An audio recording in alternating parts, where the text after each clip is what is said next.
es argentino. Espera que me apareció una ventanita acá.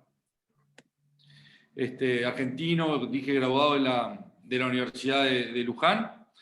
Y bienvenido Gabriel Ventasgal, ¿está bien pronunciado ahí? Director y cofundador de La Cara de la Verdad, nacido en Argentina, residente en Israel, es magíster en Ciencias Políticas de la Universidad Hebrea de Jerusalén. También es un gusto que estés con nosotros, Gabriel. Muchísimas gracias por acceder a la invitación en nombre de la juventud del Partido Nacional. Que sea una linda jornada, que sea una jornada en la que podamos aprender, en la que podamos informarnos mucho. Y nada, ilústrenos ustedes con sus conocimientos, y voy a dejar a Sabri para que sea la moderadora, que ella va a ser quien replique las preguntas que surjan en el chat, las que han surgido en las páginas de la juventud, y quien lleve adelante este intercambio, que seguro va a ser fructífero para todos nosotros. Un abrazo y muchísimas gracias. Excelente, muchas gracias Armando, muchas gracias al excelentísimo panel que tenemos hoy y muchas gracias a los jóvenes que están participando.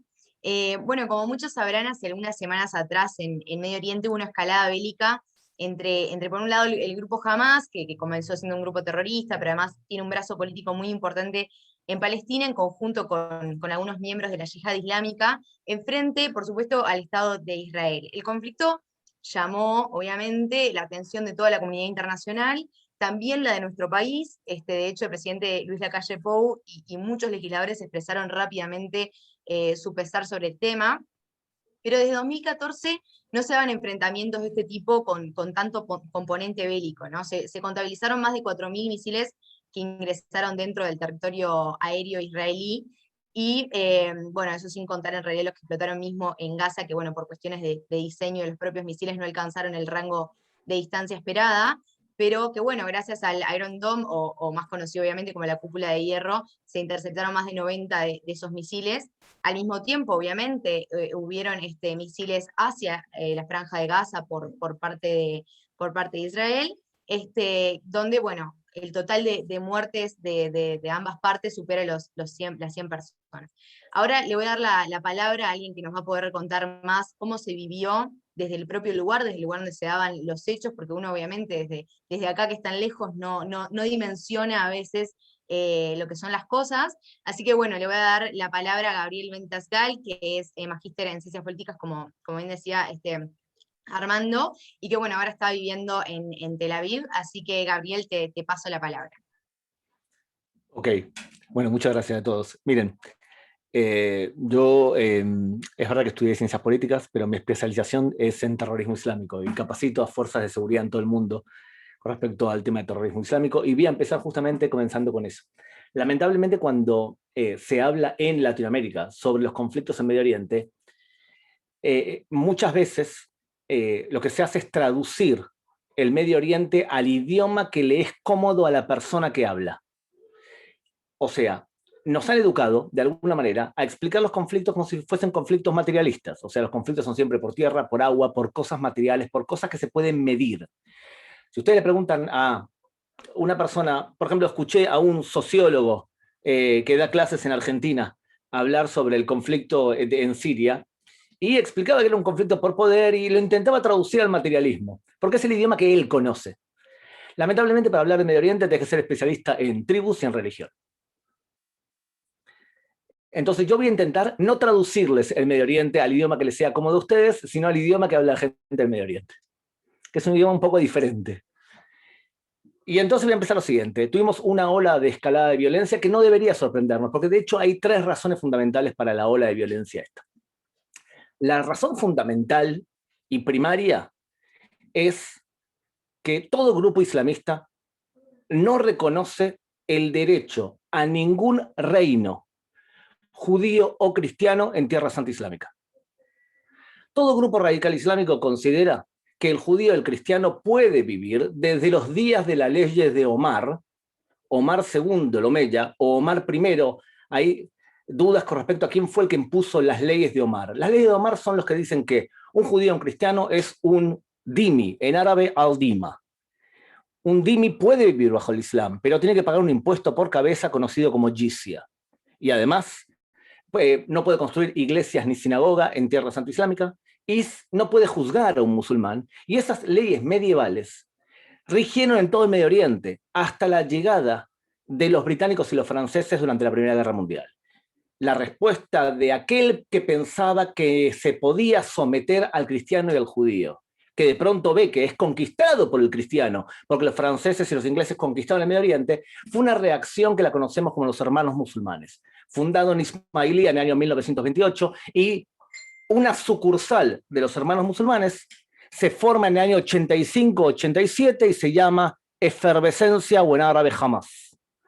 Entonces, el punto de partida es que Hamas no acepta la existencia de Israel o de un Estado cristiano en ninguna frontera. No es que tiene un problema con una frontera determinada. O sea, ese es el problema grande, mayor. Hay un problema que es más importante e inmediato, y no es el que nos solieron informar en los medios de comunicación. Y el problema más grande es el siguiente.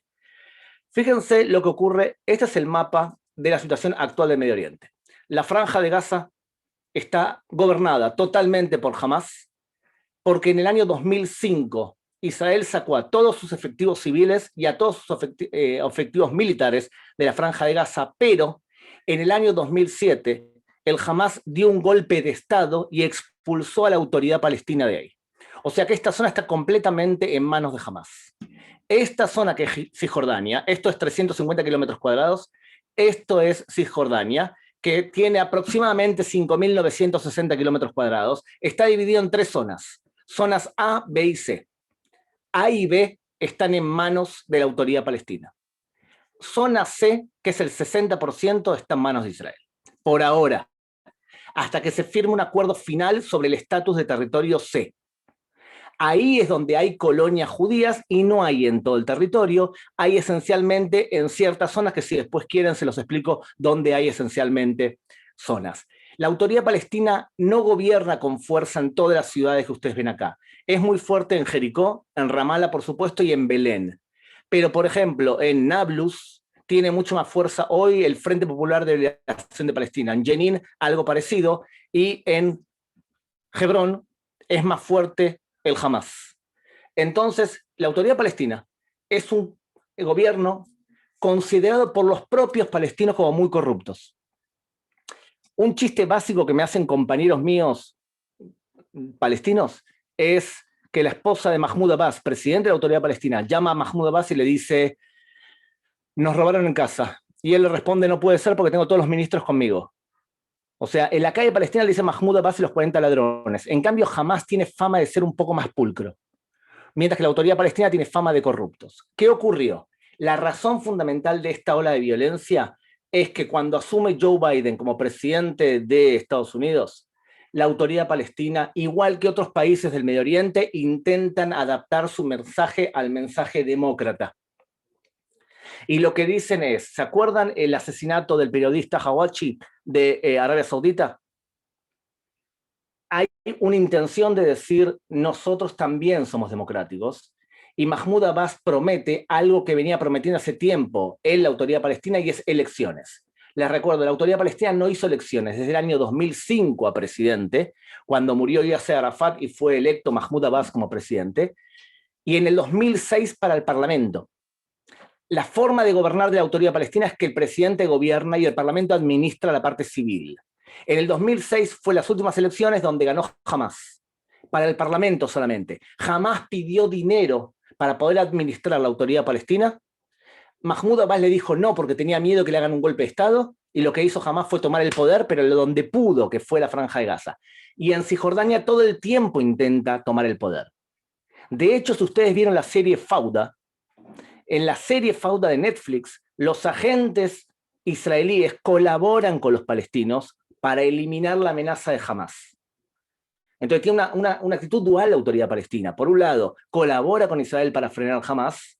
Por otro lado, en la arena internacional se enfrentan. ¿Qué pasó? Mahmoud Abbas prometió elecciones para el parlamento y para presidente. Y rápidamente se dio cuenta que no podía ganar las elecciones. La tenía que hacer para el 22 de mayo. y las anuló. Los Estados Unidos no se quejaron, la Unión Europea no se quejó, tampoco Israel no se quejó. ¿Saben por qué? Porque todos entendían que era mejor un dictador sin elecciones que unas elecciones libres que gane el Hamas. Desde el momento que anuló las elecciones, Hamas y su portavoz principal, que se llama Yehia Sinwar, que es el líder del brazo político del Hamas, como todo grupo radical islámico, es verdad, Sabrina, lo que dijiste, como todo grupo radical islámico tiene varias fuentes, en este momento el Hamas, la parte más fuerte no es Yehia Sinwar, sino que es el brazo armado que está dirigido por un hombre llamado Muhammad Def. Ese es el brazo más fuerte hoy del Hamas en la Franja de Gaza. En el pasado no fue así. Cuando Ismail Haniyeh era el presidente de Hamas, era más fuerte el brazo político. Hoy es el brazo militar. Anunciaron que iban a incendiar el Medio Oriente. Y lo que ocurrió fue que intentaron 3 atentados, pero la gente no se prendió. Y ahí viene el disparador. O sea, les dije la razón madre, le doy la razón intermedia, que fue la verdadera razón, y la que les van a contar en la prensa y los medios de comunicación. Y la mecha es, estábamos en el mes de Ramadán, una familia que no pagó el alquiler, que era propiedad de judíos, la Suprema Corte de Justicia les dijo que se tenían que desalojar porque además habían hecho cambios en la propiedad. Jamás vendió esto en la calle Palestina como si fuese un desalojo y un intento de judeizar Jerusalén, que en algunas partes de Jerusalén efectivamente sucede, no ahí en Sheikh Jarrah, en el barrio este del norte. Encima, empezó a correr por TikTok películas de musulmanes pegándole a ortodoxos judíos en el tranvía. La extrema derecha de Israel fue a protestar en las escaleras de la puerta de Damasco. En el medio del mes de Ramadán, la policía israelí, como muchas otras veces, prohibió la subida de jóvenes al monte del templo de forma masiva. Mientras que los jóvenes subían, acumulaban piedras para arrojar hacia el muro de los lamentos abajo. O sea que todo esto que estoy diciendo ahora es la mecha. Todo fue la mecha. Y encima, el día de Jerusalén, Hamas dice, yo voy a intentar incendiar el Medio Oriente, y siempre la excusa fue Jerusalén. En el año 1929, que fue el primer gran pogromo, hubo uno en el 20 y el 21 de musulmanes contra judíos, pero en el 29 fue un tema serio porque asesinaron 166 personas. La excusa del mufti de Jerusalén, Amin al-Husseini, en esa época fue: los judíos quieren destruir las mezquitas. Y desde entonces utilizan ese libelo. Hace 100 años, y ese libelo es un libelo religioso. Los judíos quieren destruir las mezquitas. Lo mismo están haciendo ahora. Lo mismo dijo Hamas ahora. Los judíos quieren dominar la mezquita del Aqsa. Nosotros en el día de Jerusalén vamos a lanzar cohetes sobre Jerusalén. ¿Qué fue lo que hicieron en el 2014 hasta ahora? Muy simple. Juntaron material bélico, todo lo que podían, todo lo que pudieron. Lo que hicieron fue, si en el año 2014 tenían 9.000 cohetes para disparar, Sabrina, una salvación, no eran misiles, son cohetes. La diferencia es que misil tiene motor, cohete no tiene motor, ¿está bien? Pero igual son problemáticos porque tienen a veces 100 kilos de carga explosiva, ¿está bien? Entonces, de todas formas, si te cae de arriba, te mata, y esa es la intención es asesinar civiles. Lo que hizo el Hamas durante todo este tiempo es, en el 2014 tenía 9.000 cohetes, ahora se calcula que tenía 15.000 a 20.000. Cohetes de distintos rangos, y demostró que es capaz de construir un cohete de 200 kilómetros de distancia, llamado M75 y M200. F200 es un cohete ya mucho más serio, que evidentemente puede causar una destrucción de un edificio entero si le pega al edificio. Disparó muchos otros cohetes, y lo que hizo fue construir túneles para esconderse ellos y no la población civil. Se calcula que tiene entre 100 kilómetros y 500 kilómetros de túneles dentro de la Franja de Gaza. En el pasado, en el 2014, tenía túneles para atacar adentro de Israel, y lo hicieron. Atacaron con túneles dentro de Israel. ¿Saben por qué esta vez no lo hicieron? Porque hace 3 meses el ejército terminó de construir una pared que entra a la arena y que tiene sensores y que capta la construcción de túneles. Por eso pudieron evitar la entrada de túneles. Jamás durante estos 11 días intentó no solamente disparar cohetes para asesinar civiles, sino que además lo que hizo fue intentar todo tipo de trucos que no le salieron. No le salieron trucos como, por ejemplo, un submarino pequeño, dirigido para intentar explotarlo frente a barcos israelíes, y también todo tipo de drones que fueron derribados. La respuesta de Israel fue relativamente medida. 11 días de ataque, esencialmente aéreo. El saldo de vidas humanas del lado judío fueron 12 israelíes, porque tenemos refugios para todos los israelíes. y 240 muertos palestinos, de los cuales 180 empiezan a ver los nombres y apellidos que eran miembros de Hamas y de la Yihad Islámica. A ver, hay que entender lo siguiente. Todo grupo terrorista islámico, en forma sistemática, viola la ley internacional y viola 21 convenciones internacionales. Pero, para decirlo en simple, viola por lo menos 4 leyes de guerra básicas. La primera, vos no podés disfrazarte de civil. Te disfrazás de civil, estás violando la ley internacional. Tenés que disfrazarte de militar. Segundo, si vos disparás desde un edificio civil, como hizo en el Hamas en el edificio Al-Jalal, que ahora fue derribado en el 2009 y el 2014, dispararon desde ahí, estás violando la ley internacional. Tú tienes que separarte de la población civil. Y no hay excusa de territorio, no podés disparar de población civil. Estás violando otra vez la ley internacional. Tercero, si utilizás a civiles como escudos humanos, estás violando otra vez la ley internacional. Cuarto, si disparás adrede contra población civil de otro lado, estás violando 4 veces la ley internacional. Y jamás viola 4 veces la ley internacional. Por eso hay ciertos gobiernos, como el gobierno argentino, que dijo una barbaridad detrás de otra. Dijo que el ataque era desproporcionado. Le podrían haber preguntado al fiscal Moreno Campo lo que es desproporción, o me lo podrían haber preguntado a mí, que estudio abogacía. Desproporción no se mide por la cantidad de números de muertos. Es algo ridículo. Si fuese así, los nazis eran los buenos durante la Segunda Guerra Mundial, porque murieron mucho más alemanes que británicos. Es totalmente ridículo. No se mide así. Se mide de otra forma, si después quieren, entro en ese tema, pero desproporción no se mide por número de muertos. Y además, en una guerra, cuando, por ejemplo, ustedes comparan la guerra entre Irak y Estados Unidos, por cada militar muerto había casi 40 civiles muertos. Acá estamos hablando con todas las penas de 240 palestinos fallecidos, de los cuales 180 eran militares. ¿Por qué fue tan exacto? Primero, porque no hubo entrada terrestre. No hubo entrada terrestre. Porque fue todo ataque aéreo. Segundo, le avisaron a la población civil que se vaya. A través de mensajes de textos y de una técnica llamada golpe en el techo. Te tiran una bomba que no explota, pero que te da 10 minutos a 2 horas para desalojar el lugar.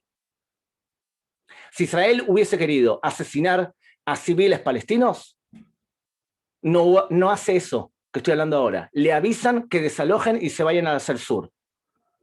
En general lo hacen, muchas veces lo hacen. La aviación israelí filma los ataques. Si un avión israelí ve que abajo hay un terrorista y hay 5 civiles, es desproporción. Y entonces anulan el ataque. Entonces, si alguien quiere llevar a juicio a Israel, perfecto. Fíjense los ataques. Hay un asesor legal filmando la cámara del avión y mostrando qué se puede hacer y qué no se puede hacer. Porque desproporción es que el daño que produce el terrorista sea proporcional a la cantidad de víctimas inocentes que hay. Y como muchas veces no hay proporción, se anulan los ataques. Y otra cosa nueva que ocurrió esta vez. Por primera vez en la guerra del Medio Oriente, Israel utilizó drones con inteligencia artificial. ¿Qué hacen estos drones? Escanean el rostro de las personas. Y de esta forma pueden saber si están en la base de datos de terroristas, del Hamas o de la Yihad Islámica. Y por lo tanto están enfocados en esa persona. Ahora, ¿cómo terminó esto? No terminó bien. Hamas terminó con un cese de fuego que no tiene mucha influencia, lo medió Egipto. Israel aceptó ese cese de fuego esencialmente porque tiene un problema más grave y es el pacto nuclear entre Estados Unidos y Europa con Irán, y por lo tanto no quiere gastar energías con la nueva administración Biden, quemándose por un tema menor, como es la amenaza del Hamas. Había temor que entre Hezbollah a todo este juego. Hezbollah no es que tiene 20.000 cohetes, Hezbollah tiene 170.000 cohetes y alrededor de 3.000 túneles en el sur del Líbano. Entonces es un problema mucho más grave eso. No se había incendiado Cisjordania, el mapa que les mostré, o sea, la autoridad palestina no entró en esta guerra, fue esencialmente entre Hamas y el Estado de Israel. Por eso la condena argentina sonaba tan rara, porque decían una guerra entre Palestina e Israel. No, fue una guerra entre Hamas e Israel, no fue la autoridad palestina, que no estaba metido en todo esto. ¿Qué va a pasar a partir de ahora? Bueno, a partir de ahora probablemente lo que vamos es una reconstrucción de la Franja de Gaza y una vuelta a armarse el Hamas con nuevos cohetes o con lo que pueda construir, y por eso el tema central ahora de Israel es intentar que los materiales de doble uso sean controlados de forma efectiva. Material de doble uso es, por ejemplo, entra hierro. Y entra hierro para construir edificios. ese mismo hierro lo usan para hacer cohetes. O abono, también sirve para agricultura y también sirve para mezclarlo con azúcar y poner los explosivos adentro. O sea que hay que controlar que sea utilizado para reconstruir la Franja de Gaza y no para otros objetivos, como por ejemplo túneles, el cemento. Había una ciudad abajo de la tierra donde se escondió el Hamas y que Israel hizo un truco militar engañando a la prensa para poder meter a los terroristas ahí adentro y disparar cuando estuviesen adentro. Entonces, lo que vamos a ver va a haber otro enfrentamiento, porque ya hubo, fíjense, desde que tomó el Hamas el poder de la Franja de Gaza, 2008-2009, operación plomo fundido, a fin de año. 2012, pilares defensivos, duró una semana. 2014, duró un mes, margen protector. Y ahora, guardián de los muros, duró 11 días. Es muy probable que vuelva nuevamente un conflicto entre Israel y la Franja de Gaza, porque hoy lo que ocurrió fue que de todo el conflicto interno que les conté, Hamas sale mejor parado que la autoridad palestina. Vuelvo a repetir, hoy Hamas es más popular que la autoridad palestina. Si hay elecciones hoy, gana Hamas. Claramente gana Hamas, porque se vendió como gran defensor de Jerusalén y porque además no fue derrotado por la aviación israelí. Y la población de la Franja de Gaza no es que salió a protestar en forma masiva, sino que la destrucción fue esencialmente en una zona específica de la Franja de Gaza. O sea que yo creo que Hamas salió beneficiado de esta guerra. Muy bien, para terminar, tengo un amigo, los que me invitaron en esta charla fueron el Partido Blanco de Uruguay, y yo viví unos cuantos años en Uruguay, viví 5 años en Uruguay. Tengo un gran amigo que falleció, que es el Guapo Larrañaga, que me hice amigo de él cuando visitó acá en Uruguay, en Israel, y que a él y a Liliana y a otras personas también, y le tenía mucho cariño, tenía un sentido del humor muy, pero muy especial, y me burlaba de él porque competíamos, él se reía de mí porque yo le decía que las vacas israelíes dan mucho más leche que las uruguayas. Y llamó al ministro de Agricultura y yo tenía razón, dan como 4.000 litros de leche más. Lo que pasa es que no hay vacas, acá es un país muy pequeño y Uruguay tiene vacas al doquier y realmente es un país muy rico. Pero bueno, de alguna manera si son miembros del Partido Blanco, entonces quiero expresarle mi pésame para la partida de un amigo mío, a decir verdad. Así que sea memoria de él. Muchas gracias. Muchas gracias. Gracias, Gabriel. La verdad que puntos muy, muy interesantes. Solo voy a resaltar 2. Le voy a dar la palabra a Martín.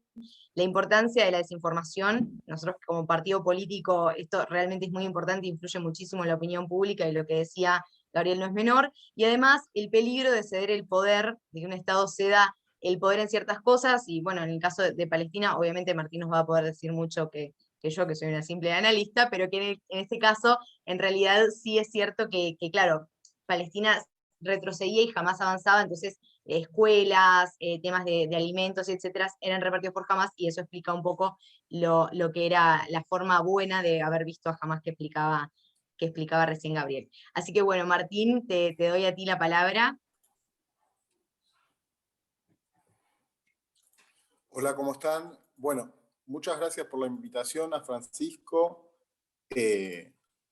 Bueno, vamos a discrepar en algunos puntos, pero mi intención es mostrar un enfoque más global y geopolítico del cual se llega después a la cuestión israelí-palestina, que en estos momentos, en 2021, está en una situación, en el caso palestino, sí que se iban a manifestar las elecciones, después desde el gobierno se dijo que no porque querían asegurar el voto de Jerusalén, pero me parecen 2 cuestiones centrales, una que es la cuestión Oriente-Occidente y otra que es la cuestión de si están compartiendo una tierra, digamos, tanto palestinos o israelíes, porque la tierra perteneciente al mandato británico de Palestina, que duró oficialmente entre 1922 y 1948, a la caída del Imperio Otomano, cuando Francia e Inglaterra se dividen la región a través del Tratado de Sykes-Picot en 1916, lo que van a ser las fronteras de la subdivisión del Imperio Otomano, la cual van a servir esos límites para los futuros estados-nación de la región, por lo cual estamos hablando de territorios con estados-nación mucho más jóvenes que los de América Latina. Por otra parte, otra de las cuestiones interesantes para tener en cuenta, más allá de esta escalada de violencia que yo, desde mi punto de vista, la lamento por las caídas de humanos, porque mi punto de vista es humanista, en eso sigo tanto a Edward Said, un palestino estadounidense, como a Marc Bloch, un francés judío historiador muy importante, que por un lado, Marc Bloch estuvo en la resistencia francesa ante los nazis, por el otro, Edward Said, bueno, vivió parte de su vida en Palestina, luego en Egipto y luego en Estados Unidos. Y una de las cuestiones que planteaba Edward Said era acerca de si era conveniente que haya dos estados o un estado entre Palestina e Israel, lo cual no sé si solucionaría o no estas escaladas de violencia, pero una de las últimas cuestiones que estaba hablando Biden era tratar de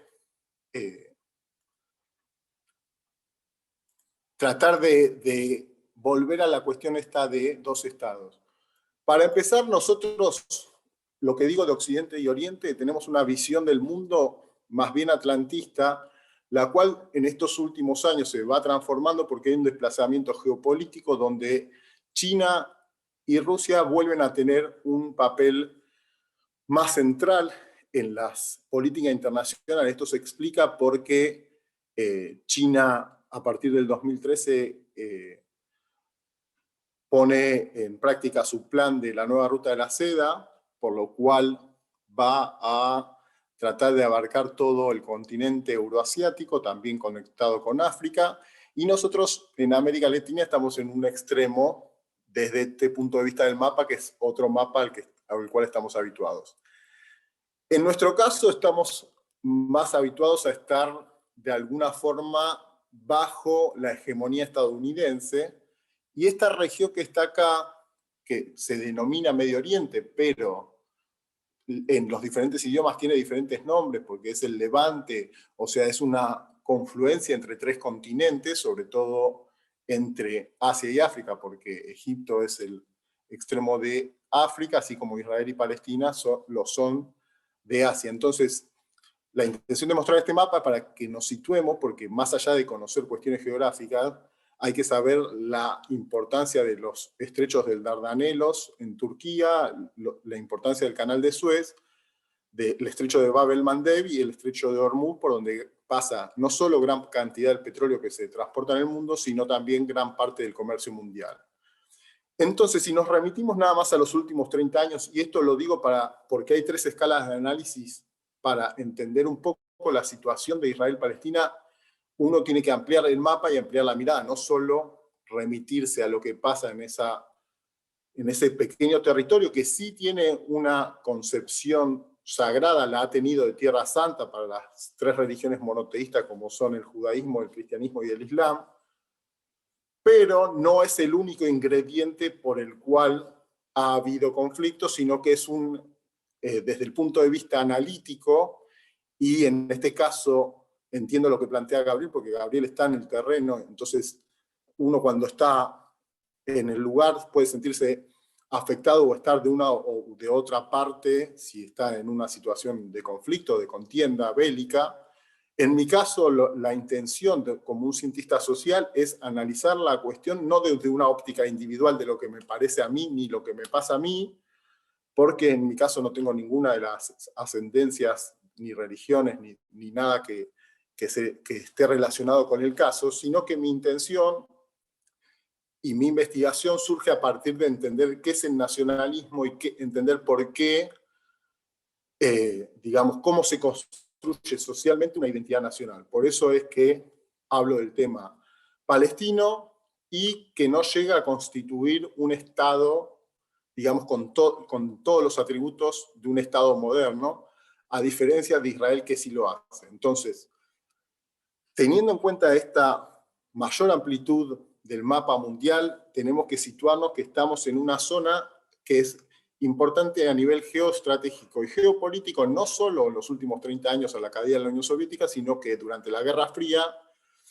tanto por el canal de Suez, así como por diferentes situaciones, y no es lo importante acá de entrar en detalle, sino que cuando nosotros hablamos de una escalada bélica de unos días, por ahí nos falta la perspectiva que nos da la historia, que nos da la geografía, para entender y abrir la mirada significa, hubo una invasión sobre Libia en 2011, hace 10 años que hay un conflicto en Siria que tuvo niveles de agravamiento muy grandes, lo mismo sigue pasando en Yemen, en Irak, en Afganistán, o sea que estamos hablando de una zona de un gran desarrollo militar y donde hay fabricaciones, pero hay también compra de armamentos, hay un esquema de alianzas geopolíticas y que se van cambiando a lo largo del tiempo. Por ejemplo, en el caso de Irán fue un aliado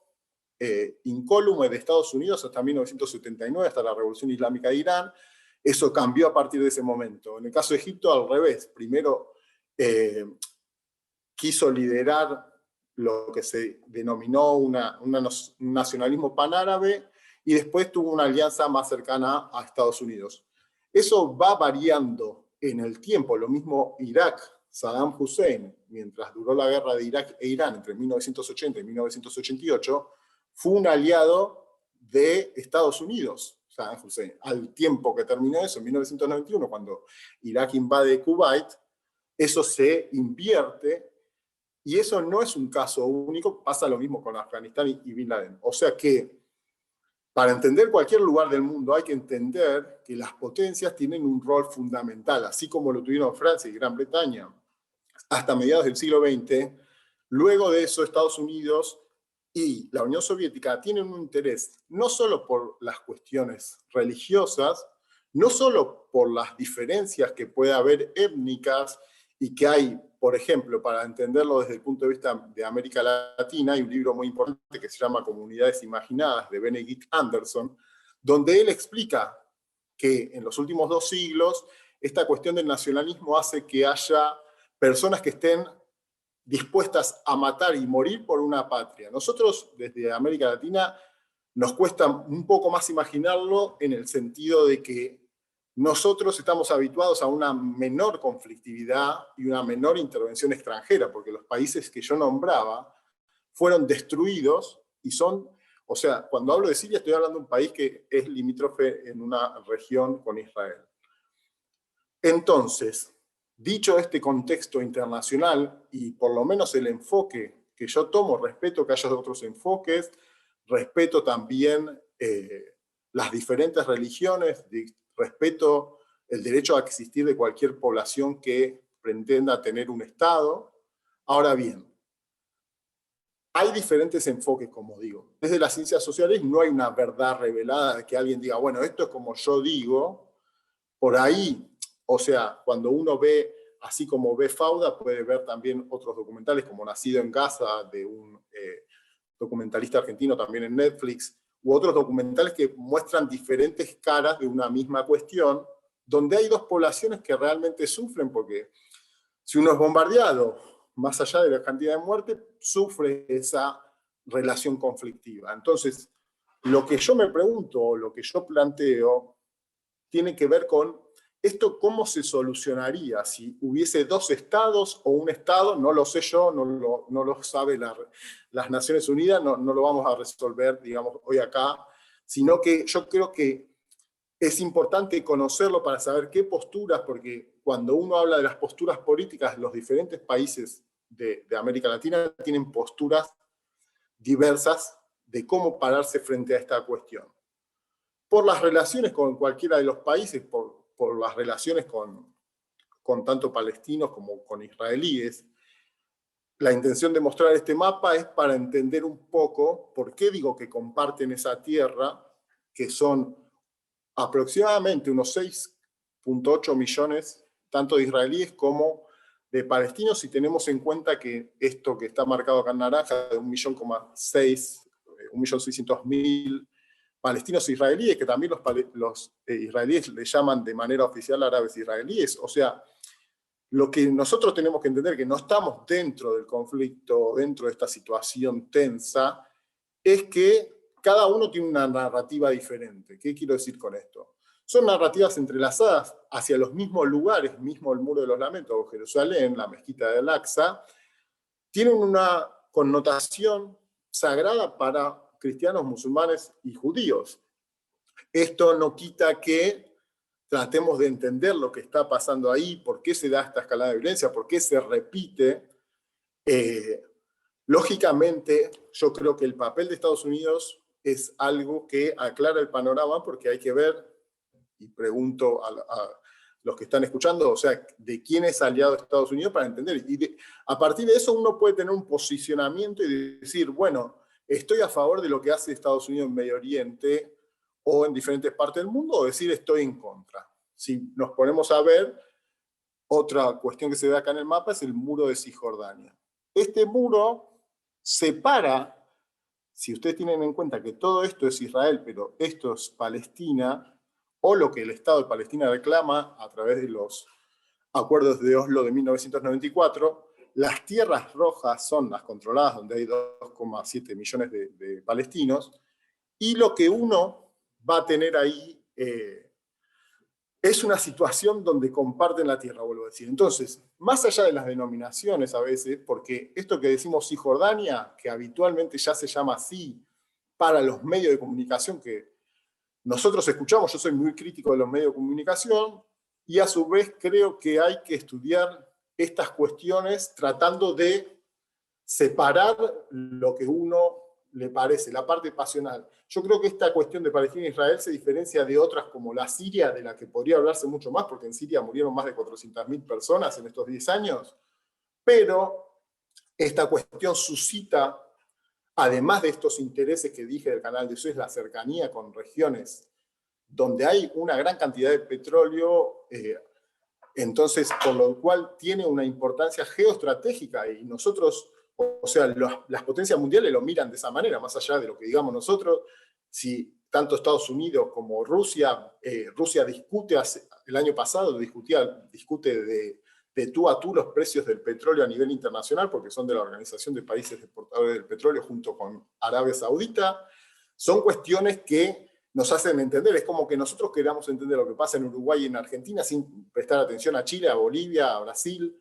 No, en Argentina o en los países de la región están relacionados, están interrelacionados, hay una política, o sea, la política de Bolsonaro, la política de cada uno de los partidos de la región, se relaciona de una forma con Estados Unidos, y a la aparición de China es innegable, porque el comercio incluso pasó en Brasil. Los mayores agricultores de Brasil, ante el pedido de Bolsonaro que dejen de comprarle y venderle a China, dijeron no, es uno de nuestros mayores socios comerciales. Entonces, creo yo que si ustedes se manejan como partido político, o más allá de eso, cada uno estudia diferentes ramas o diferentes ciencias, lo que hay que entender es que el mundo está cambiando, hay un desplazamiento geopolítico, o sea, China tiene tratados con ese camino de la nueva ruta de la seda con más de 60 países, tiene un tratado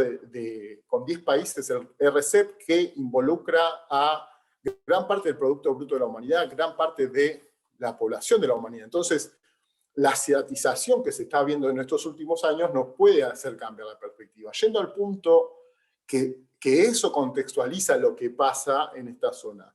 A diferencia de otros casos, lo primero que dijo Biden fue Israel tiene derecho a defenderse. Entonces ahí empiezan las discusiones de quién ataca primero, quién ataca, quién no ataca y demás. Hay que entender, de todas maneras, que hay un Estado-nación consolidado con cierto poder armamentístico, tecnológico y militar, y otro que está más empobrecido, y a eso me refería con Oriente y Occidente.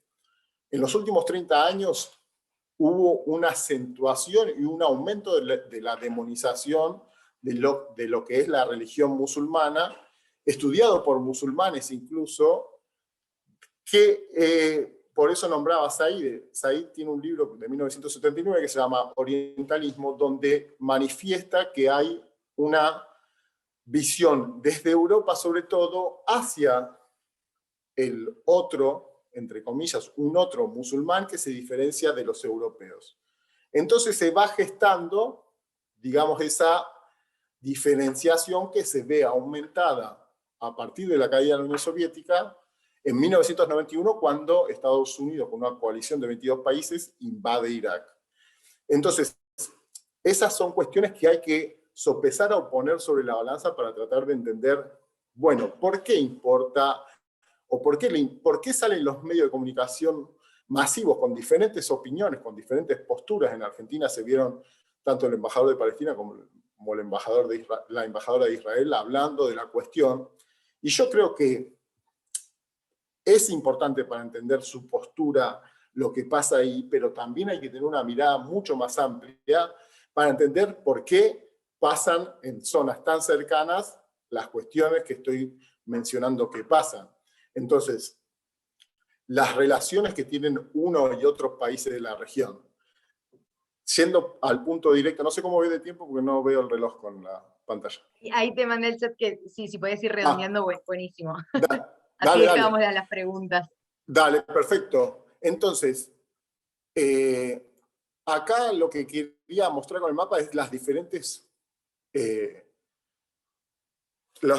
tipos de formas en las que viven los palestinos, que unos son los gazatíes, otros los cisjordanos, más allá de también quién los gobierna, porque en Israel hubo una derechización de la política, y sin embargo son israelíes, más allá que haya habido una nueva coalición ayer, si no me equivoco.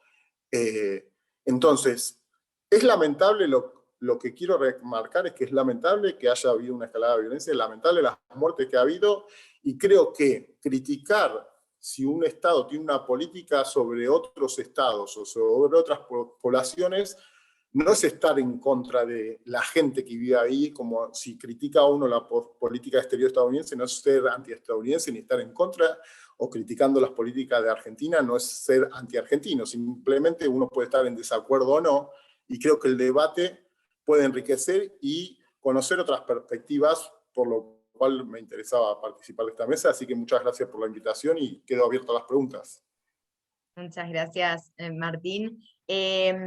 Bueno, no sé, ahora me voy a entrar a fijar al chat, entre todo el chat de los comentarios, si quieren ir poniendo las preguntas ahí, chicos, les digo a todos, y si quieren les dejamos 3 minutitos para redondear algún otro punto que hayan querido redondear mientras los chicos preguntan. Gabriel, adelante. No, a ver, el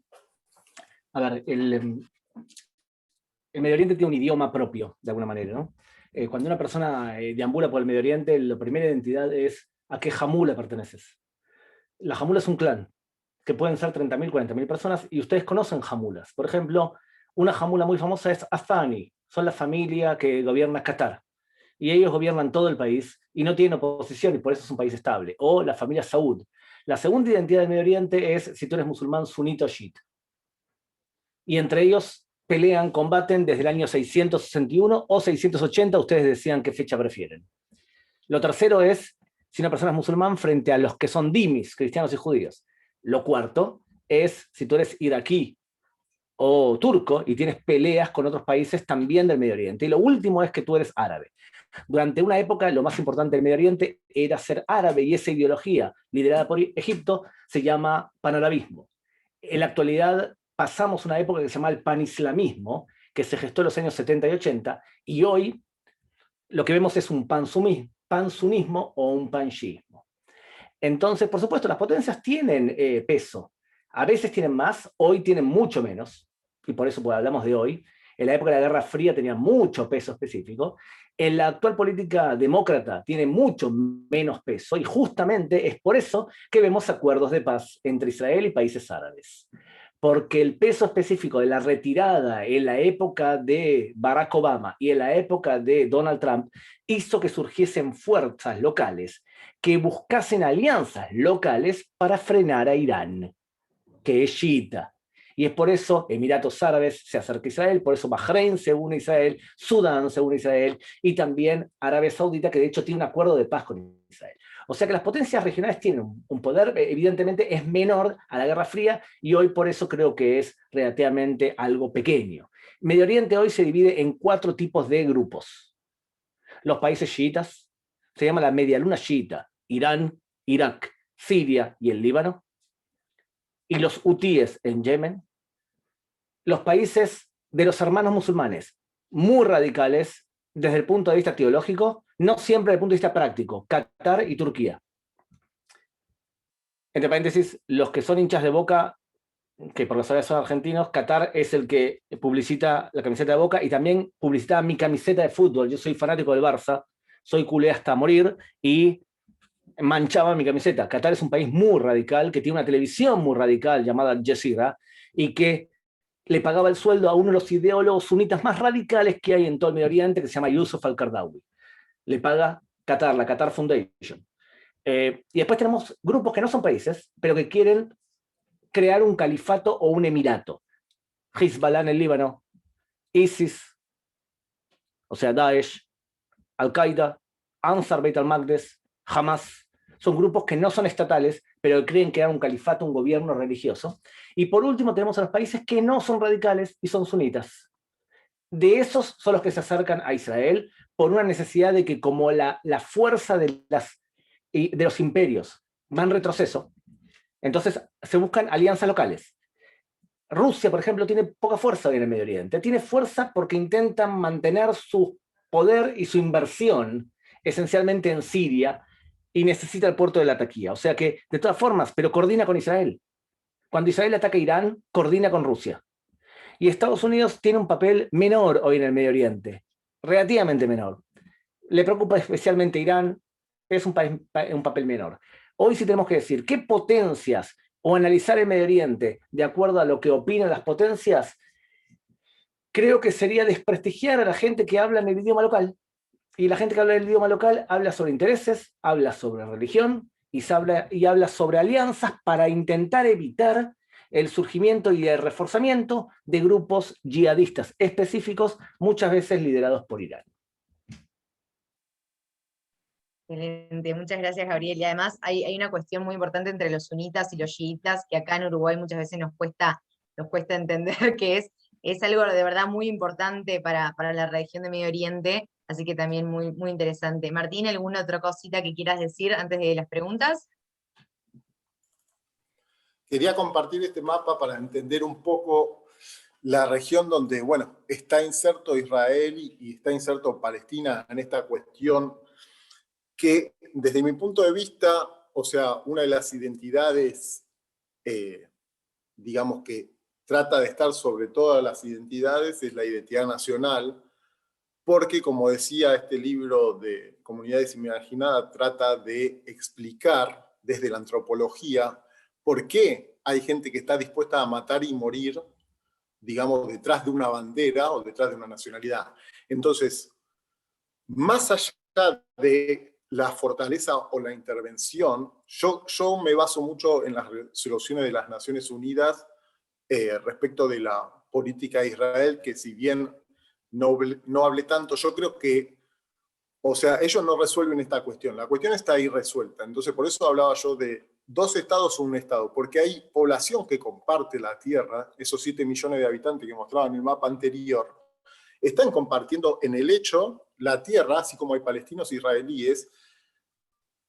Lo que no había terminado de decir, que a Cisjordania, desde el Estado de Israel, la denominan Judea y Samaria, que es un nombre bíblico. Entonces, hay una simbología, hay toda una ideología de ese Estado que se vierte a lo histórico, se vierte a lo arqueológico y se vierte a lo geopolítico.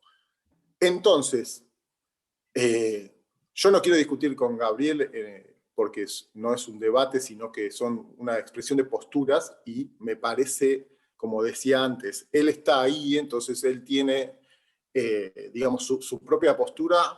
Yo trato de hacer un análisis más amplio de las ciencias sociales, lo cual en las ciencias sociales hay que tratar de alejarse del objeto de estudio para tratar de comprenderlo.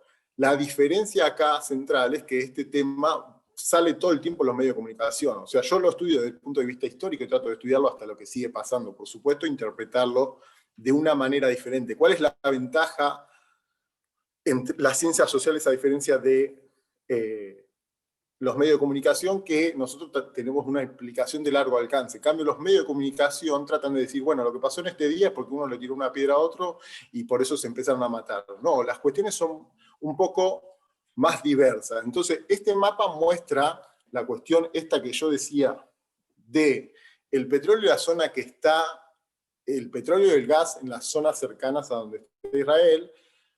Los chiíes están apostados más en esta zona, que es Irán y parte de Irak, en parte de Yemen y sur de Arabia Saudita, en parte de Turquía, pero yo en ese caso, como dice el libanés George Cohn, difiero que sea una cuestión religiosa, más allá que desde los medios de comunicación, desde las películas, desde los videojuegos, desde todo un entramado también académico, se haya tratado de demostrar que es un enfrentamiento religioso. O sea, si ese fuese un enfrentamiento religioso, cada vez que Estados Unidos se involucró en Medio Oriente desde el 91, 2001 en Afganistán, 2003 en Irak, 2011 en Libia, leeríamos las cosas como que es un país neoconservador de un grupo de evangelistas que se pelea con musulmanes, y en ningún caso se habló de que era una guerra de religión. Entonces, en el Medio Oriente tienen otra lectura de esto que yo decía de las naciones-estado, no son conformados de la misma manera. O sea, el iraquí es una división y es una unificación entre 3 provincias otomanas, pero ya ahora se sienten iraquíes. Eso fue cuando se implementó la división franco-británica, y en la actualidad se sienten iraquíes, más allá de que se vuelva a tratar de subdividir, por ejemplo, con la zona kurda. O sea que hay una serie de factores que hacen una zona de ebullición a diferencia de otras, lo cual yo creo que, o sea, mi conclusión es que la gente que vive en la región no quiere que haya más conflicto, porque los que mueren son, digamos, la gente de a pie, no los más poderosos de la región.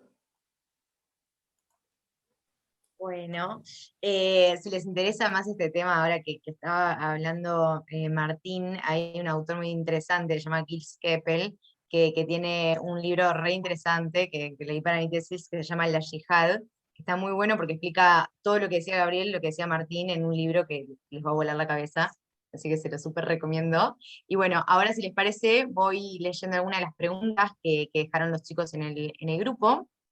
La primera dice, ¿qué cambios se podría ver en el conflicto con la reciente inestabilidad política de Israel, donde el poder de Netanyahu, que nunca sé cómo se dice, se ha debilitado? Supongo que es para mí, ¿no? Que vivo acá. Debe ser, debe ser. Sí, El que se sienta cómodo sí, respondiendo. es un poco temprano para saber, porque, a ver, la alianza alternativa a Netanyahu es una alianza que tiene partidos de extrema derecha, partidos de centro, partidos de izquierda y partidos árabes apoyándolos de adentro o de afuera. Todavía no se votó un voto de confianza. O sea que es un poco temprano. Lo que te voy a decir a nivel general es que en el Medio Oriente, cuando se huele sangre, aumenta la violencia. O sea, aquel que es débil y que transmite debilidad, el lado que interpreta la debilidad aumenta la violencia. Te podría dar millones de ejemplos, te voy a dar uno solamente. Cuando Israel se retiró en el año 2000 del sur del Líbano, Hezbollah interpretó eso como debilidad, y eso fue el comienzo de la intifada, porque los palestinos dijeron, si Hezbollah logró echar a Israel del sur del Líbano, nosotros también podemos hacer lo mismo desde acá. Entonces, debilidad, la pregunta es si los primeros días del nuevo gobierno va a transmitir debilidad por lo menos al Hamas. Si es así, vamos a tener una ola de violencia o un intento de prueba de violencia, a ver hasta qué punto el gobierno tiene agallas de alguna manera. Yo sé que esto es duro y es feo para alguien que lo escucha desde afuera, porque ¿cómo vas a decir que la debilidad en el Medio Oriente crea violencia? Sí, la fortaleza asegura la vida en Medio Oriente, la debilidad no. Y les puedo dar muchos ejemplos. Tomen el caso de los kurdos. Nunca recibieron un Estado. Pregúntense por qué. O por qué, por ejemplo, en Irak los yazidíes son eliminados en un país especialmente fragmentado sin identidad nacional, como es el caso iraquí. O sea que es temprano para saberlo. Muy bien. Acá hay una para Martín, dice, ¿cuál es la expectativa de la política exterior de Joe Biden sobre Oriente y la conflictividad creciente en Occidente entre el mundo árabe y el judío cristiano? Wow, qué pregunta. Martín. Vuelvo a decir que son generalizaciones muy grandes. Decir mundo árabe es una generalización grande porque es como decir Hispanoamérica, como si fuera lo mismo Colombia que Argentina. ¿Tienen cosas en común? Sí. Tienen cuestiones lingüísticas y tienen cuestiones religiosas similares, sí, pero son mundos muy amplios. Yo no lo generalizaría así. De hecho, el que lo hace así es Samuel Huntington, que habla de choque de civilizaciones, con el cual yo no acuerdo, pero respeto que otros acuerden con esa postura, porque en realidad esa postura, como decía, justifica esos enfrentamientos. De mi parte, yo estoy en contra de ese tipo de enfrentamientos. Yo abogo por la paz, por la solución de estos conflictos. Por eso yo creo que hay que hilar y apuntar. Lo digo como alguien que estudia este tema y que creo que mi aporte no es echar más leña al fuego, sino por el contrario. Yo digo, ¿cuáles serían las soluciones? Por eso yo hablo, se puede hablar de, lo que dijo Joe Biden es hablar de 2 estados. El tema de los 2 estados es que eso corre en contra de los palestinos porque, como dije, el estado ya homogéneo y establecido es Israel. Entonces, si son promesas a largo plazo a los palestinos, bueno, hasta que se solucione tal o cual cosa van a tener su estado. El tema es qué se hace o qué va a pasar con esos palestinos. Entonces, los que hablan de un solo estado, hablan de un estado binacional, solo que en 2018 se votó una ley en Israel para hablar de un estado judío. Entonces, eso podría decir que impediría esa cuestión. Asimismo, el muro de Cisjordania quedaría en el medio de un país, o sea, dividiría parte de un país, y son cuestiones paradójicas que creo que yo creo que en parte mi lectura humilde, o sea, como podría ser una lectura de Argentina o de Brasil o de cualquier otro país, es que no todos los ciudadanos están contentos con ese tipo de políticas. Más allá de que la Corte Internacional de Justicia, o sea, estoy hablando de organismos internacionales, lo haya sancionado y haya dicho que se tenía que deconstruir el muro, ese muro separa también ciudadanos israelíes de uno y de otro lado. Entonces, hay una serie de cuestiones que son en parte paradójicas. Si lo viésemos en otro país, diríamos, ¿cómo hay un muro y de un lado viven argentinos y del otro lado viven argentinos? Entonces, pero los argentinos conviven con los palestinos y los israelíes. Yo creo que han convivido tanto israelíes como palestinos, más allá que antes se llamaba Mandato Británico de Palestina y antes otomano, convivían judíos, cristianos, musulmanes. Siguen conviviendo ahora, más allá de estos enfrentamientos, siguen compartiendo el territorio. El tema es cómo se define o cómo se soluciona eso a nivel político.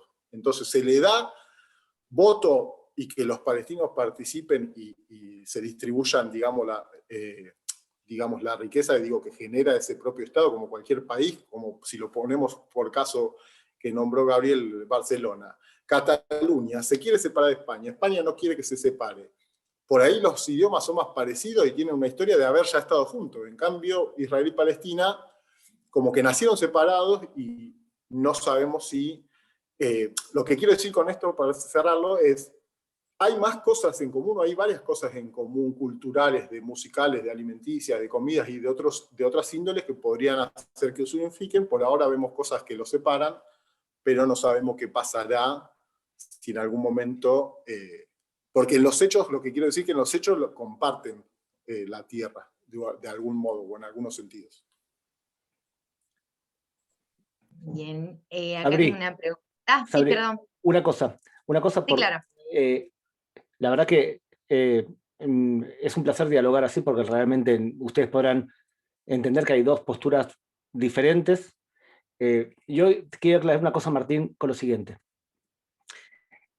La narrativa que se puede crear un único Estado en el Medio Oriente, la narrativa la impulsa en general aquellos que suponen que si se crea un Estado único, puede haber mayoría palestina, árabe.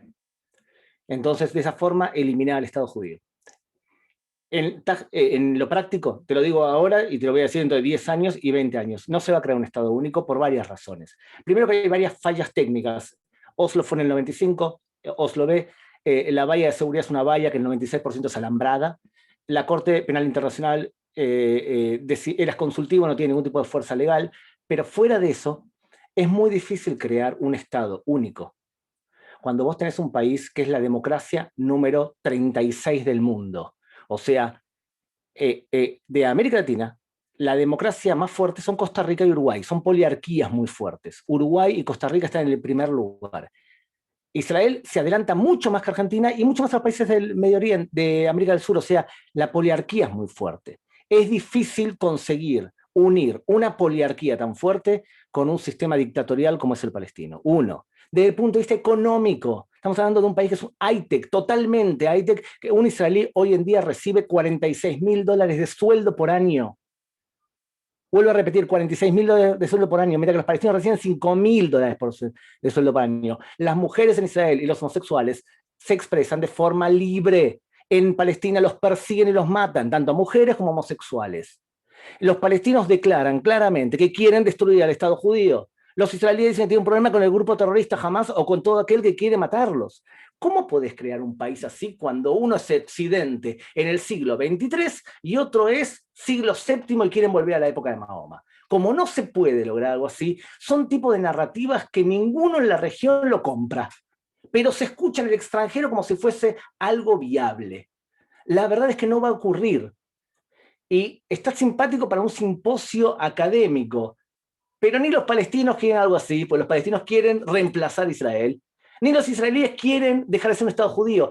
Y la ley de Estado judío rige solamente para el territorio, no en Judea y Samaria. Y lo que dice la ley Estado-Nación, que es una ley básica, es una ley constitucional, es que el único que puede declarar la independencia en el territorio de Israel, reconocido internacionalmente, es el pueblo judío. Y lo hacen esencialmente porque la minoría árabe de Israel dice que quiere independizarse dentro de parte de Israel. No dice de Judea y Samaria. Por lo tanto, es un juego académico, no más que eso.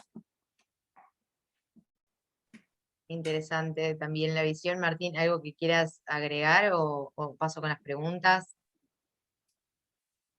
No, no hace falta. Estaba leyendo las preguntas, pero si querés Sí, leer las sí, preguntas. sí. Tengo dos preguntitas más acá también y ahora me vuelvo a enfocar en el chat porque seguro que hay más.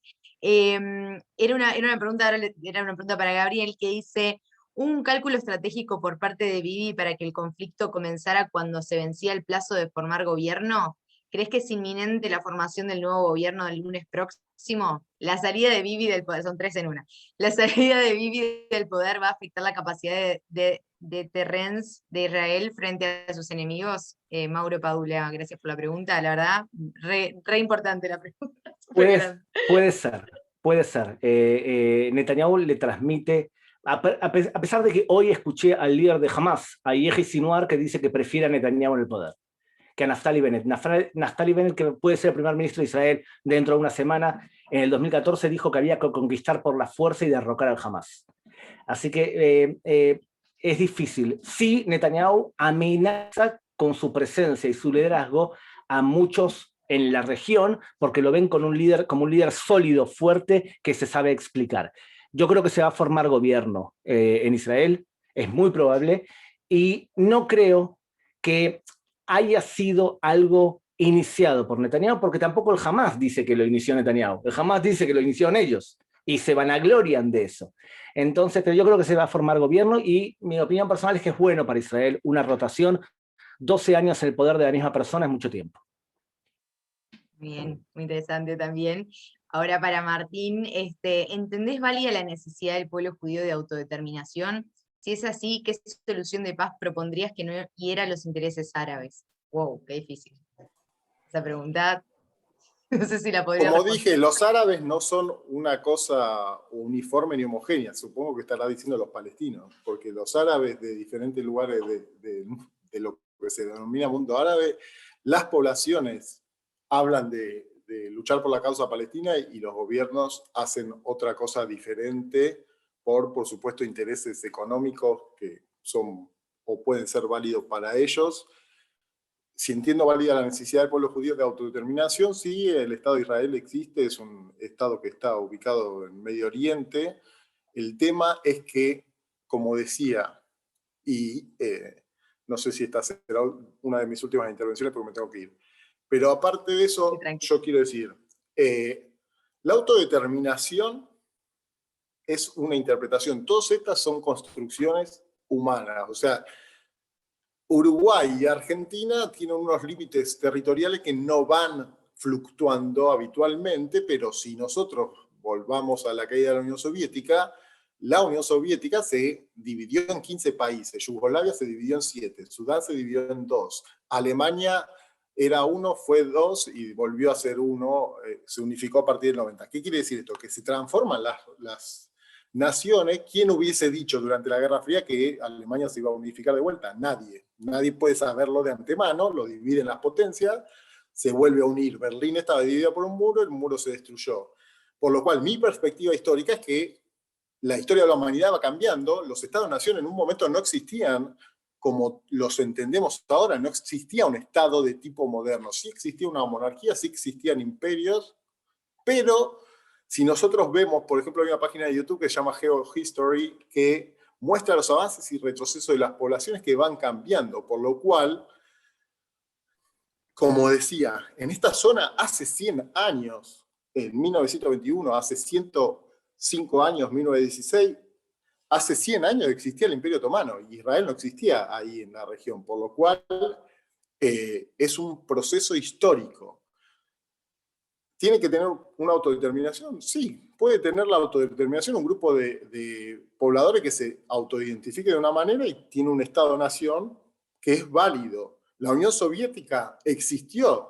Ven un mapa de 1980, había una parte de Rusia, Ucrania, Bielorrusia, etcétera, etcétera, se llamaba Unión Soviética. Miran un mapa de 2021, hay un país que se llama Rusia, otro que se llama Ucrania, Bielorrusia, Letonia, Lituania, Estonia, y ahora Bielorrusia quiere hacer tratos de vuelta con Rusia.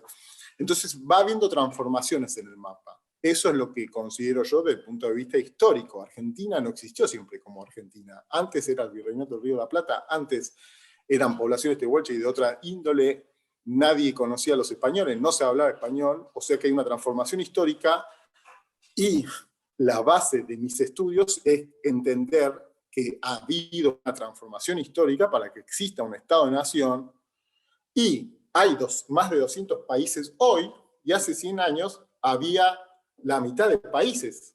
En Europa había 20 países, estaba el Imperio Austrohúngaro, el Imperio Ruso, el Imperio Alemán.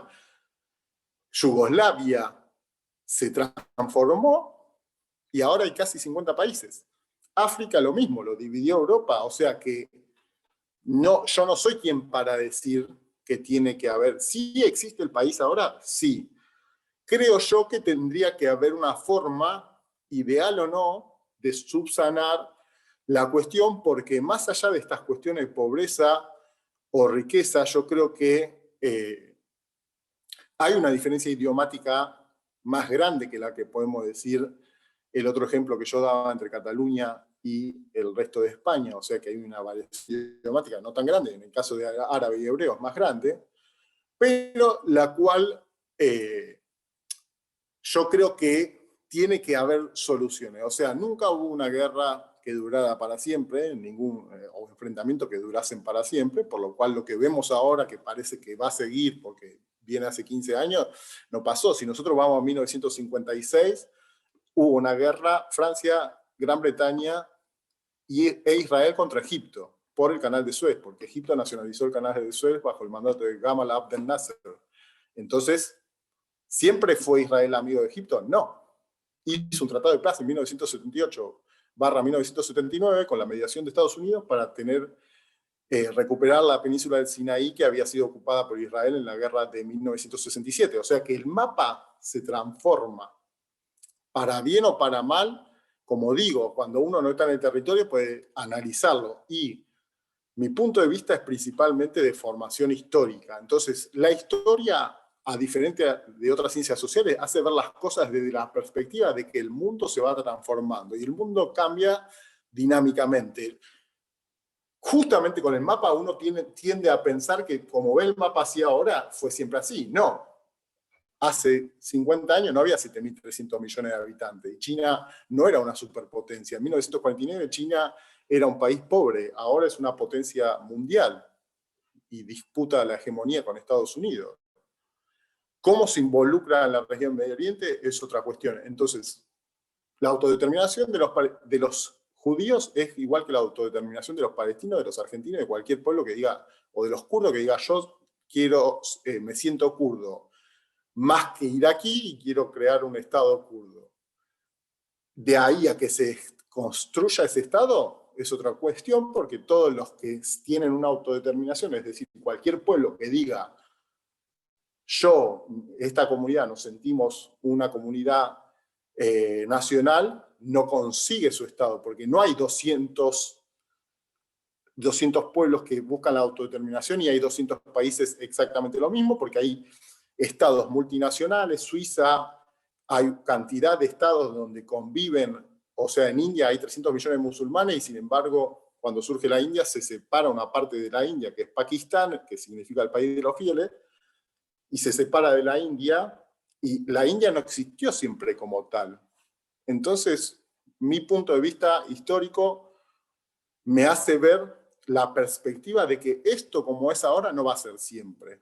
¿Hasta cuándo va? Incluso hace 20 años, en el 2000, se discutía acerca de si el Estado-Nación iba a seguir siendo la misma formación. El Estado-Nación surge con el capitalismo. O sea, sin capitalismo no hay Estado-Nación porque, como dice Benedict Anderson, el capitalismo impreso ayuda a que las personas nos imaginemos como una comunidad imaginada con personas que nunca conoceremos. O sea, yo soy argentino igual que un cordobés, y a través de las noticias que figuran como argentino, digo, bueno, no se jugó la selección de Argentina ayer, bueno, somos todos argentinos, tal. Pero, a diferencia de otros tiempos históricos, no te conoces con los 45 millones de argentinos. Lo mismo pasa con cualquier país. Tomo ejemplo Argentina para que se entienda, pero con cualquier país. Existe el Estado de Israel y ¿cuál es la solución? Yo no la tengo la solución. Yo creo que hay varios caminos. Uno es o que se cree un Estado palestino o tiene que pasar algo con los palestinos porque son casi la misma cantidad que israelí, entonces tiene que pasar algo y decir, bueno, compartimos la tierra y esto para vos y esto para mí, o como se supone que serían dos estados, solo que la realidad sobre el terreno es que está más fragmentada la espacialidad. Y eso es lo que nosotros analizamos, así como analizamos cómo tiene una impronta china en todo el mundo. O sea, creo que el principal sesgo es pensar que la cuestión palestino-israelí o israelí-palestino, como se llame, marca la agenda de Medio Oriente. No la marca, es una cuestión más, es una cuestión que llama mucho la atención, pero no es la cuestión central. Bien, muchas gracias, Martín. Ahí terminamos ya con el espacio de preguntas. No sé si, Gabriel, quieres dar alguna reflexión final, ya aprovechando que Martín también dio su reflexión final y ya estaría pronto. Gabriel, estás muteado. Va a haber algún tipo de acuerdo en Medio Oriente, lo voy a explicar en 2 palabras. El acuerdo más avanzado del Medio Oriente para llegar a un acuerdo, una solución territorial, que el problema lamentablemente no es territorial, como muchas veces nos explican en Sudamérica, sino que es más complicado. Pero si fuese un problema territorial, acá está la solución del conflicto palestino-israelí, que es el mapa Olmert, que este mapa es una solución posible. ¿Ven dónde está en azul? Estos son asentamientos judíos más allá de la línea verde, la alambrada de seguridad que está aquí. Esto ocupa el 6% del territorio. Ehud Olmert, primer ministro de Israel en el año 2008, le ofreció a los palestinos un estado completo en territorios A más B más todo C, salvo este 6%, que está en azul. Y a cambio de quedarse con el 6%, le iba a compensar con territorios que están en rojo. Se llama swap, intercambio de territorios. Y se uniría a los 2 territorios por una carretera que únicamente podrían circular ahí autos palestinos, y Jerusalén sería dividida, todo lo árabe para los árabes, todo lo judío para los judíos, y la ciudad vieja de Jerusalén, 2 barrios para los árabes, 2 barrios para los judíos. Significa el barrio armenio y el barrio judío para los judíos, el barrio musulmán y el barrio cristiano para los árabes. Ese es el plan Olmert. Mahmoud Abbas no lo aceptó este plan, puso una excusa, pero si hay una solución territorial, este es el plan más adelantado para una solución territorial. Lamentablemente el problema no es territorial. Pero yo creo que sí va a haber una especie de solución, y hay que entender lo siguiente. En el Islam tradicional se puede llegar a firmar un acuerdo con un no musulmán. Una persona musulmana considera que todo lo que hizo Mahoma es perfecto. Y cuanto más radical seas, más copias al pie de letra. ¿Me siguen la lógica? Algunos van a decir que Mahoma nos inspira, otros van a decir que todo lo que hizo Mahoma es perfecto. De hecho, la ley musulmana está basada en la conducta y los dichos de Mahoma, se conoce como hadices. En el año 628, Mahoma se sentía débil y firmó un acuerdo con la tribu de Quraysh, que eran paganos. Y ese acuerdo le permitía a Mahoma entrar a la Meca a cambio de 10 años de no robarle a la tribu de Quraysh. Al segundo año, Mahoma rompió el acuerdo. Y la gente le preguntó a Mahoma, ¿violaste el acuerdo? Él le respondió algo así como, se puede mentir si favorece el Islam. Y lo segundo que hizo Mahoma fue decirle, se puede firmar acuerdos con no musulmanes, que se conoce en árabe como utna, como tregua. Esa utna se firma cuando te sentís más débil. Cuando Egipto firmó la paz con Israel, no firmó una paz. La Universidad del Azhar autorizó a Sadat a firmar una utna, una tregua. Y Yasser Arafat, cuando firmó Oslo con los israelíes, dijo 19 veces, yo firmé una utna. No hay testimonios de Egipto que firmó. Lo más parecido a una paz entre israelíes y alguien es con Emiratos Árabes Unidos. Lo que digo es que se va a crear un Estado palestino. Va a ser una utna, va a ser una tregua. ¿Hasta cuándo? Hasta que el radicalismo islámico vuelva a no ser dominante en el Medio Oriente. Y eso va a ocurrir. Después del fracaso de ISIS, hay un movimiento reformista en crecida en el Islam. Los radicales son la minoría en el Islam, pero son la mayoría en ciertas secciones del Medio Oriente. O sea, va a haber una reforma y lo estamos viendo ya. Cuando pienses que se puede firmar una paz con un no musulmán, se podrá firmar una paz. Lo que podemos aspirar hoy es a una utna, a una tregua, que también es bueno, ¿eh? Yo prefiero una utna a cualquier otra cosa. Y recuerden lo siguiente, en la teología judía, la tierra es menos importante que la vida. Ante todo, la vida. Se puede ceder la vida solamente en 3 circunstancias. La primera, si te obligan a tener relaciones sexuales con tu hijo. Segunda, si te obligan a asesinar a otra persona, tu vida no vale más que la de otra persona. Y tercero, si te obligan a creer en otros dioses. Todo lo demás es más importante la vida, incluso ceder tierras para la creación de un Estado palestino. La gran mayoría de israelíes piensan así. Es verdad que la extrema derecha no piensa así, pero yo diría 70-80% del parlamento israelí definitivamente dice esto. La tierra es más importante, es menos importante que la vida.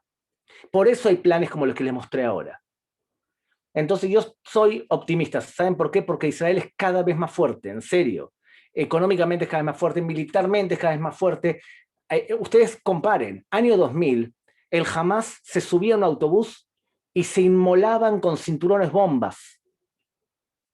Hoy lanzan cohetes que son derribados en el aire por cúpula de hierro. Tienen menos poder.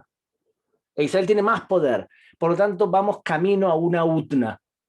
Hay que tener paciencia. Y se va a crear una especie de Estado palestino en territorio A, B y buena parte del territorio C. Y la Franja de Gaza ya es un Estado palestino. Llámenlo Hamasland.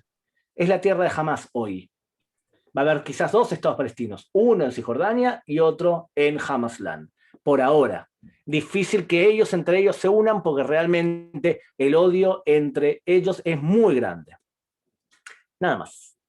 Muy, muy interesante. La verdad que no conocía ese plan, es nuevo para mí y sí que me aseguro que para muchos también, muy interesante.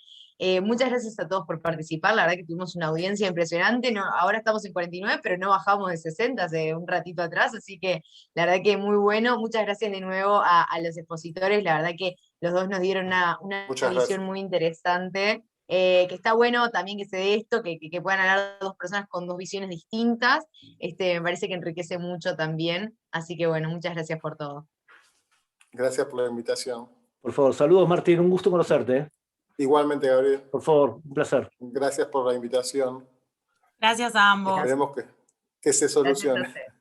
Ojalá que. Chao, Chao, chao. Adiós, suerte.